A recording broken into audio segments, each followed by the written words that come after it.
चुकानी थी। उसकी मम्मी भड़क गई। सुन, ये क्या बदतमीजी है? जब तेरी कार वॉश की दुकान के लिए पैसे नहीं थे तो 3 लाख किसने दिए थे?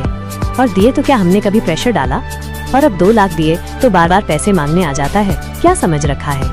उसके पापा ने थोड़ी शांति से समझाया। अरे छोड़ो यार, उसकी भी तो कुछ मजबूरियाँ होंगी। पर मम्मी कहाँ मानने वाली मजबूरी? क्या उसे हमारी हालत नहीं दिखती? मैंने तो उसकी घरवाली से भी पूछा, कोई दिक्कत नहीं है उन्हें। वो नकली चाचा हाथ हिलाते हुए बोला, कर्जा तो चुकाना ही पड़ेगा। अच्छा है हम रिश्तेदार हैं, वरना असली वसूली वाले आते तब पता चलता। मम्मी गुस्से से लाल। वसूली वाले? बेशर्म कहीं के, हमने इतना भला किया और अब ये दिन देखने पड़ रहे हैं। पापा ने हल निकाला, क्यों न कुछ सोने के गहने बेच दे, पैसे आएंगे तो वापस ले लेंगे। तभी सिस्टम का मैसेज आया, परफेक्ट लाइफ बिना कर्जे के। मिशन, घर का या अपना कर्जा चुकाओ। 2 लाख चुकाने पर कार के लिए 10 लाख का स्पेशल फंड मिलेगा। MC मन ही मन बोला, सही टाइमिंग है सिस्टम। लेकिन पहले घर वालों की मदद करनी थी। मम्मी एक लकड़ी का बक्सा लाई। सालों से गहने नहीं बेचे थे, पर अब मजबूरी थी। पर जैसे ही गहने देखे, 2 सोने की अंगूठी गायब। MC को गिल्ट हुआ। कॉलेज के फर्स्ट ईयर में वो अंगूठी मैंने जो वांटिंग के लिए हैंडबैग खरीदने के लिए चुराई थी। पापा मम्मी, मैंने बहुत पैसा कमाया है। बिना कुछ कहे MC बाहर निकल गया। पापा मम्मी सोच रहे थे, थोड़े से पैसे में क्या करेगा, मील कार्ड रिचार्ज करवा ले। MC ने कुछ नहीं बोला। पापा के अकाउंट में 2 लाख ट्रांसफर कर दिए। पापा का फोन देखते ही आंखें फटी की फटी रह गई। बेटा, ये पैसे कहाँ से आए? MC हंसते हुए बोला, याद है वो पॉकेट मनी? मैंने दोस्त के साथ बिटकॉइन में लगाए थे। उसने कहा था अभी मत निकालना, बहुत बढ़ेंगे। मैंने कुछ दिन पहले ही निकाले। मम्मी खुश होकर बोली, बेटा तूने तो हमारी जान बचा ली। पापा बोले, मैं अभी जाकर पैसे दे आता हूँ, ये झंझट खत्म करता हूँ। कर्जा चुकाकर मम्मी ने चाचा को बोला, पैसे मिल गए ना, अब निकल यहाँ से, दोबारा मत दिखना। चाचा हैरान, सोचा नहीं था पैसे मिल जाएंगे। पर मम्मी कहाँ रुकने वाली थी? बहरा है क्या, निकल यहाँ से। बाहर निकलकर चाचा को पछतावा हुआ। उसका 10 करोड़ का कर्जा था। सोचा था जितना मिल जाए ले लूं, पर इसने तो एक ही बार में चुका दिया। कहीं कोई नया धंधा तो नहीं शुरू कर दिया? अब तो ये अमीर होने वाला है। आज के बाद तो रिश्ता भी नहीं रहेगा। यार आया ही क्यों था? सिस्टम का मैसेज आया, मिशन पूरा हुआ। 40,000 रुपए अकाउंट में और 10 लाख का स्पेशल फंड। टोटल 21,86,5 रुपए। कार के फंड को छोड़ दे तो भी MC के पास 10 लाख से ज्यादा थे। कौन सोच सकता था कि घर आने से इतनी कमाई होगी? पर घर का सारा कर्जा चुकाने के लिए ये काफी नहीं थे। MC समझता था और पैसे चाहिए। 10 लाख तो शुरुआत है, इसी से और पैसे बनाने हैं। हिसाब लगाकर देखा तो पापा को 2 लाख दे सकता था। पूछा, 2 लाख और हैं, चाहिए क्या? मम्मी ने सोचा, अभी तो कोई कर्जा नहीं है, बाद में देखेंगे। पर पापा थोड़ा झिझकते हुए बोले, सुन अभी 50,000 दे दे। MC हंसा, ठीक है कोई बात नहीं। पर मन ही मन बोला, ये तो बिल्कुल वैसा ही है जैसे मैं पापा से पैसे मांगता था।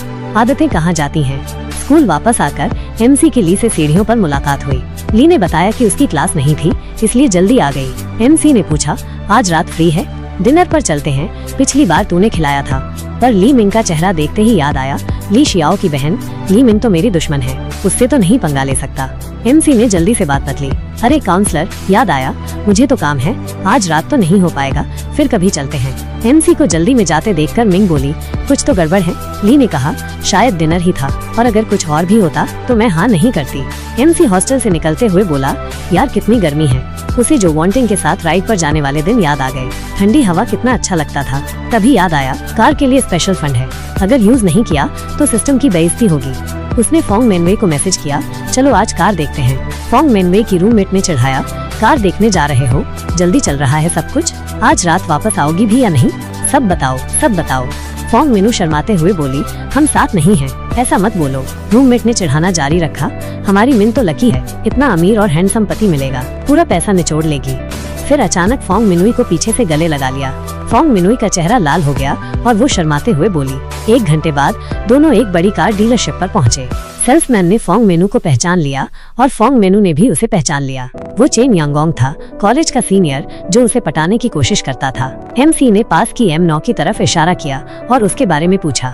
MC को देखकर मुस्कुराया और बोला, डिस्प्ले वाली गाड़ी उधर है, देख सकते हो, बैठ भी सकते हो। पर मन ही मन सोच रहा था, M9 का बेस मॉडल 5 लाख से शुरू होता है और ये जो दिख रही है वो तो कम से कम 6 लाख की होगी। ये लौंडा ऐसे फटेहाल कपड़ों में क्या दिखाएगा? गरीब तो गरीब ही रहेगा। लड़की को 4S शोरूम में लाकर क्या दिखाएगा? उसकी नजर फोंग मेनवे पर टिक गई। आज भी उतनी ही सुंदर है, तभी तो हाई स्कूल में क्रश थी। पर अब मैं वो मामूली लौंडा नहीं हूँ जो 3,000 कमाता था। अब 2 लाख की अकॉर्ड चलाता हूँ और प्रीमियम शोरूम में 10,000 से ज्यादा कमाता हूँ। लड़कियां तो प्रैक्टिकल होती हैं, मेरे जैसे कामयाब और सेटल लौंडे ही उनकी पसंद होते हैं। वो फोंग मिनवेई के पास आकर धीरे से बोला, आज रात फ्री हो, डिनर पर चलते हैं। फोंग मिनवेई ने थोड़ा मुंह बनाया और बिना सोचे मना कर दिया, थैंक्स, पर आज प्लान है। तभी एमसी गाड़ी में बैठने जा रहा था, बोला, टेस्ट ड्राइव कर सकता हूँ। चिन योंग का मुंह बन गया। मैं मिन से बात कर रहा था और ये बीच में आ गया। ये गाड़ी खरीद तो सकता नहीं, टेस्ट ड्राइव का शौक है, टाइम खराब कर रहा है। उसने ठंडे स्वर में कहा, टेस्ट ड्राइव वाली गाड़ी तो बॉस ले गए। एमसी मन ही मन हंसा, क्या मुझे बच्चा समझ रखा है। आते ही M9 दिख गई थी। अगर टेस्ट ड्राइव करवानी है तो किसी और को देख लूंगा।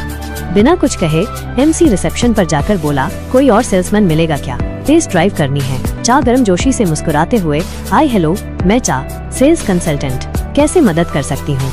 तभी एक और सेल्स कंसल्टेंट चिन योंग के पास आकर बोला, चिन योंग, ये तेरा क्लाइंट नहीं है क्या, चा को क्यों दे दिया। चिन योंग हंसते हुए बोला, मुझे क्या पड़ी है, चा टाइम खराब करेगी।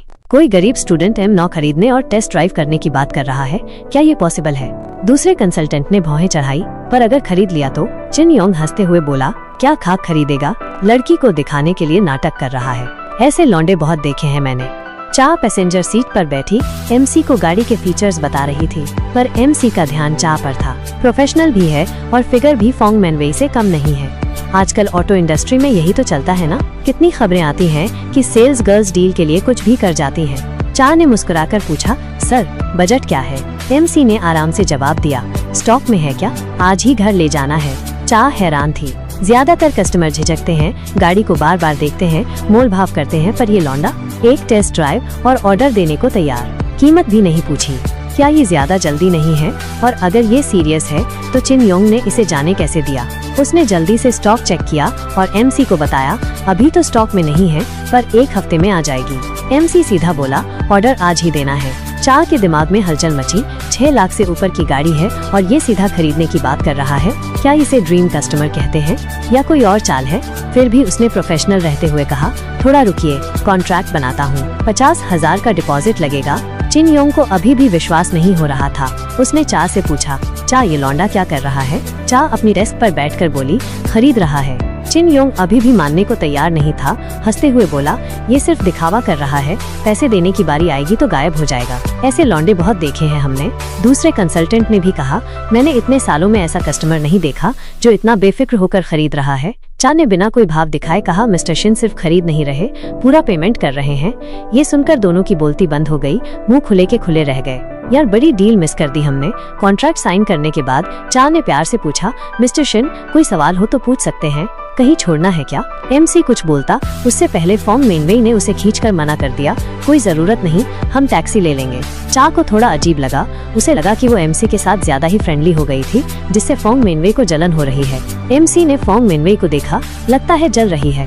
उसने मुस्कुराकर कहा, मिनू चलो डिनर करते हैं। फोंग मिनवेई ने रूखे स्वर में जवाब दिया, चलो। एमसी ने समझाया, वो सिर्फ सेल्स गर्ल है और मैं कस्टमर, बस इतना ही है। फोंग मिनवेई को पूरी तरह से यकीन नहीं हुआ। मैंने देखा तुम उससे कितने खुश होकर बातें कर रहे थे और उसका सोशल मीडिया भी चेक कर रहे थे। एमसी ने हाथ हिलाकर कहा, ये तो आदत है, कोई नया दोस्त बनता है तो उसका प्रोफाइल चेक करना पड़ता है। फोंग मिनवेई के मन में अजीब सी फीलिंग आई, जलन।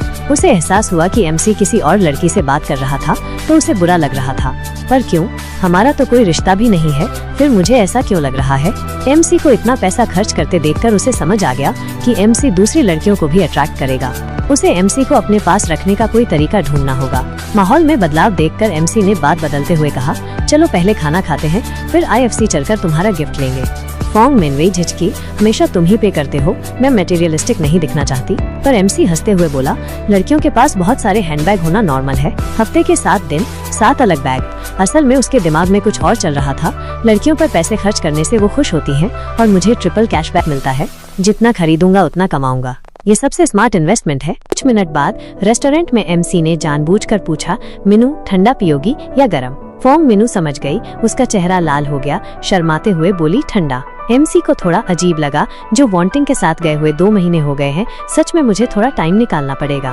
3 घंटे बाद रात हो चुकी थी। एमसी और फोंग मिनवेई ने मॉल में बहुत सारी लग्जरी चीजें खरीदी, ब्रेसलेट, हैंडबैग, घड़ियां, कुल मिलाकर 8,80,000 से ज्यादा खर्च किए। फिर भी उसके खाते में 22,50,000 बचे थे। मॉल से निकलते ही एमसी ने उससे कहा, मिनू आज रात हॉस्टल नहीं चलते, ठीक है।